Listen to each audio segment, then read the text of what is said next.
Confidence is something that a lot of you guys are probably struggling with, and frankly, I don't blame you. It's very difficult to either be naturally born with confidence or sort of develop it by yourself. And I know people tell you that once you grow up, that it just naturally comes, but it's not that easy, and it's really not the case for most of you guys. I want you guys to implement these 5 things into your life, and before you know it, you will be as confident as you could be. You won't even recognize yourself in the mirror. First thing we're going to talk about, guys, is taking a cold shower. I've been taking a cold shower every single morning for the last 6 months, and I've noticed a lot of benefits that come with it.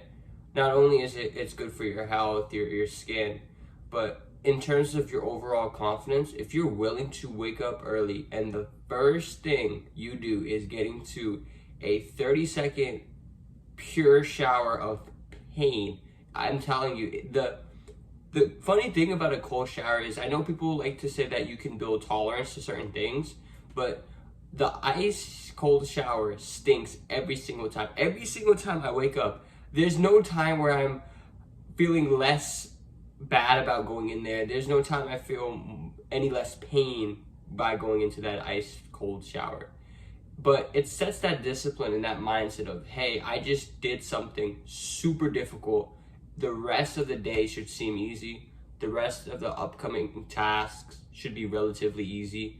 If not easy, definitely not as hard as taking that cold shower in the morning. It really does wake you up, and the way your body starts to breathe, the way you exhale and you shiver, but you're still pushing yourself through it. It just allows your body to know that your mind isn't really going to limitate the amount of hard work and difficult circumstances that you can persevere through. If you never went into a cold shower before, you're going to last maybe 5 seconds. I want you to go into the shower, turn the tap slightly, and it should be to the point where the water isn't coming out super fast of the drain, or it shouldn't be coming out super fast of the shower head. And that's how you know the water is going to be freezing cold. Because some people like to think that they're taking a cold shower and it's really just lukewarm, but you're not going to get the same benefit. I want you to just turn it slightly so the water comes dripping down, and then if you want to turn it slightly more so the water just pours down a little more, you can do that too. But I've noticed, at least with my shower, is the moment it slightly is turned and the water is just coming out, that's when it's the coldest. That's when you're going to feel the most amount of pain. It sounds intimidating, but you feel like a warrior when you're done. Maybe not the first month that you do it. Yes, I said month.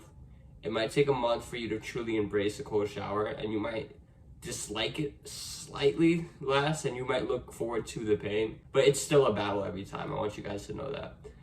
You don't have to fully wash yourself. You could literally just stand under the shower head for 30 seconds. Just spin around, scream a little bit if you have to, but just push yourself through it, and eventually your tolerance for being able to stay in that cold shower will go up, and you might go from 5 seconds to 10 to 15, 20, and eventually you're going to feel pretty routine in the ability to stay in there for 35, 40 seconds, maybe even a minute. The next thing I'm going to recommend to you guys is to overcome your fear of climbing heights.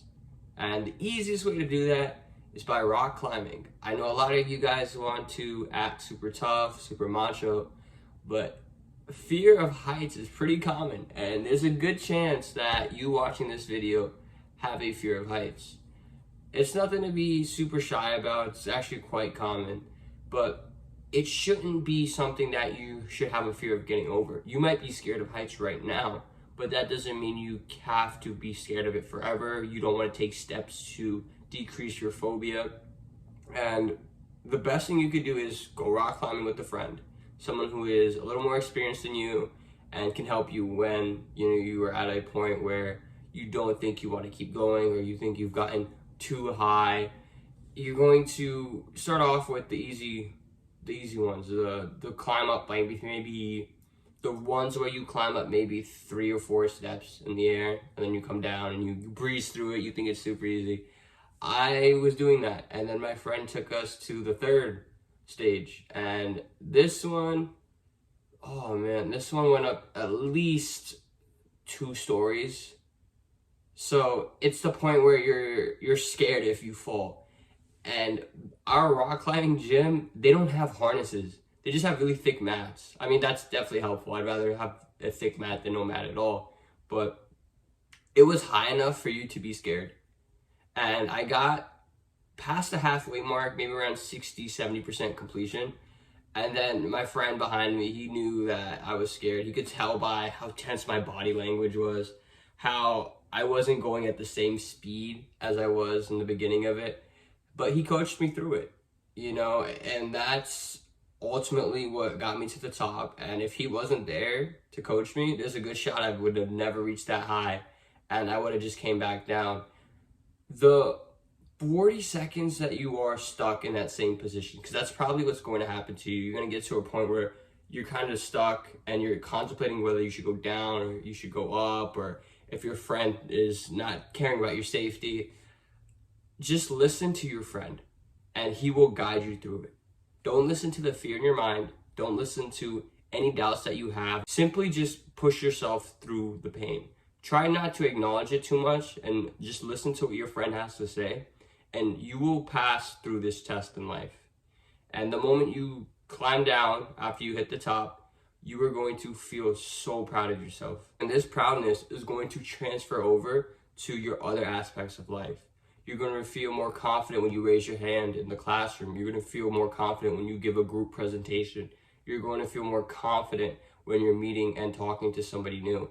It's crazy how this one little obstacle, this one little fear that I got over simply by going rock climbing, something you guys probably all have access to, either at your school gym or nearby university. There's got to be something you can climb besides a tree. It's going to work wonders in terms of boosting your confidence, and it's something you should do as soon as possible. Next easy way to really boost your level of confidence is simply to speak to everybody you walk past.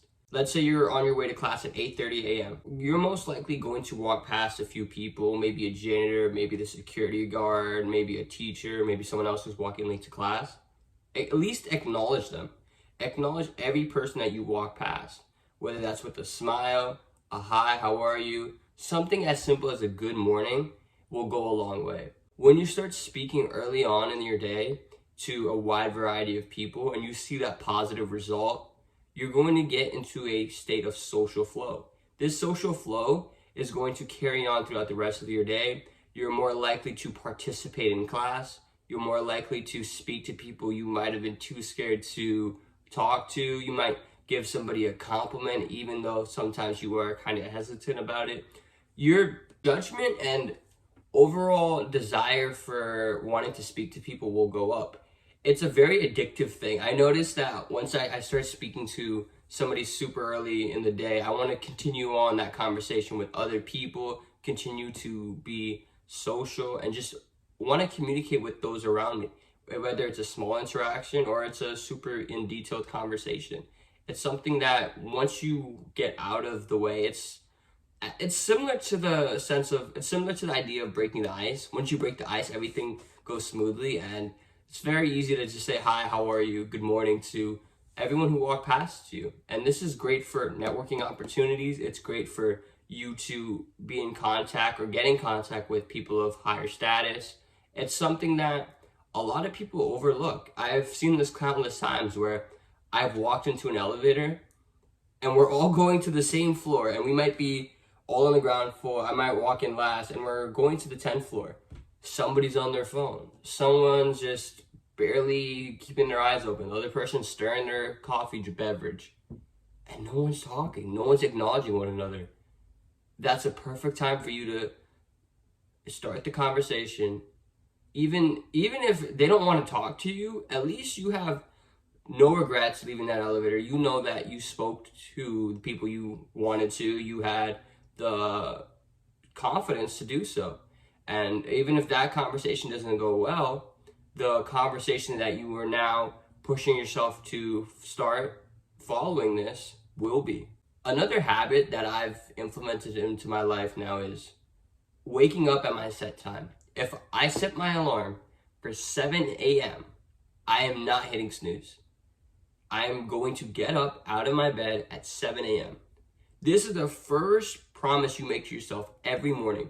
And if you start your day off with breaking your promise, breaking the idea of following your guidelines, for you to not go through with the first promise you make every morning, you're not going to set yourself up for a successful life. You're not going to set yourself up for confidence.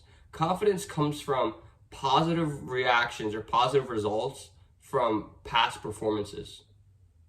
If your past performances is you failing consistently to just get up out of your bed every single day at your set time, it's not going to be easy for you to stick to more difficult things throughout the day. It's not going to give you that confidence that you can stick with, or that you can push yourself through slightly difficult obstacles every day. What I would recommend you doing is taking your phone and putting it in your bathroom, and then set your alarm right then and there, and then close your cabinet or close your drawer, so that once you hear your alarm go off, you have to get up and go and turn it off. And by the time you're out of your bed, you're hit with that cold rush because you're no longer smothered with your blankets. You're in your bathroom. Your feet feel the cold concrete or the cold bathroom flooring.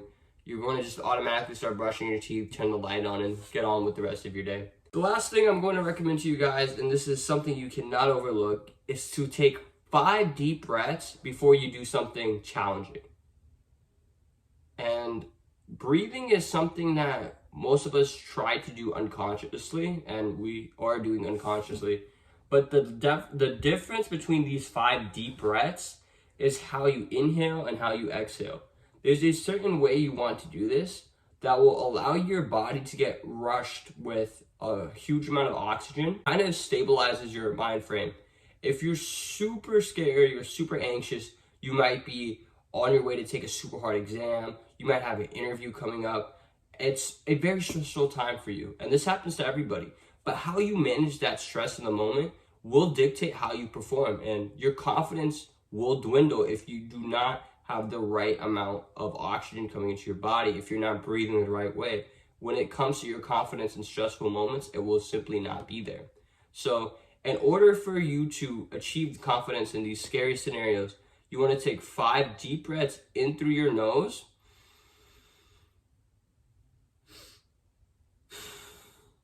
And you saw how I took a deep breath in, and then I tried to breathe in a little more. This little extra rush is the difference and will allow you to feel confident after you exhale. It's almost like all your anxiety, all your nervousness, all your stress just kind of takes a back seat. It simmers down and you forget it's even there. You forget that, hey, I'm happy to be alive. I'm present. I could feel myself being alive. And that's something that once you implement into your routines, or when you implement before very stressful periods, it will give you that little boost of confidence that you will need to see the results you want. I hope you guys enjoyed today's video. Let me know any future video topics you'd like to see from me, and follow me on all my social media platforms to stay up to date with my lifestyle, and DM me if you need help with anything.